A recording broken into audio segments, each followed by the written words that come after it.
చేస్తే కొంత భయం అనేది ఉంటుంది, చెక్ చేస్తాం అనేది భయం ఉంటుంది, డ్రైవ్ అంటే కంటిన్యూస్ డ్రైవ్.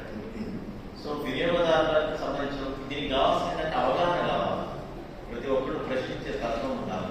ఇందాక మా స్వాతి గారు విలువైన అది కళ కూడా తెలుసు, మన పిల్లలకి మనం మనం ఎందుకు అపోజ్ చేయం, కనపడుతుంది కళ కలిగిందని, మనం ఎందుకు అపోజ్ చేయం, దాని రుచి కోసం రకరకాల ఇంగ్రీడియంట్స్ వాడతారు, మనం ఎందుకు అపోజ్ చేయం. వినియోగదారులు కూడా మనకు అవగాహన కలిగించాలి, దానివల్ల వచ్చినటువంటి దుష్ప్రభావం చట్టంలో కానీ మండల లెవెల్లో, ఎందుకంటే ఆహారం మందులు ఈ రెండు కూడా నిత్య జీవితంలో భాగాలు. అవి కల్తీ అయితే ఎవరైనా సరే, ప్రధానమంత్రి, ముఖ్యమంత్రి, కలెక్టర్ దగ్గర మొదలుపెట్టి సామాన్య మానవుల వరకు అందరూ కూడా ఇబ్బంది పడేవాడు. ఎవరు కూడా దీనికి అతీతి కాదు. ఆ ట్యాబ్లెట్ లేదా ఫుడ్ మనం తినమని గ్యారెంటీ లేదు.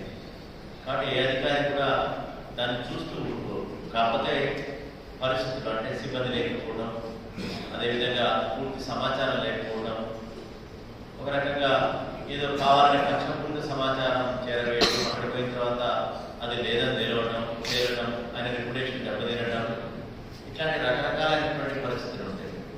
డ్రగ్ ఇన్స్పెక్టర్ బాలకృష్ణ గారు చెప్పినట్టు ఆ మందు ఆ మెడిసిన్ ని కరెక్ట్ చేయకపోతే ఎక్స్పైర్డ్, లేకపోతే కంటామినేటెడ్, లేకపోతే వాటి డ్రగ్ లో ఉన్నటువంటి, లేకపోతే వాళ్ళ పిల్లలు కూడా కుటుంబ సభ్యులు కూడా తీసుకోవాల్సిన పరిస్థితి రావచ్చు.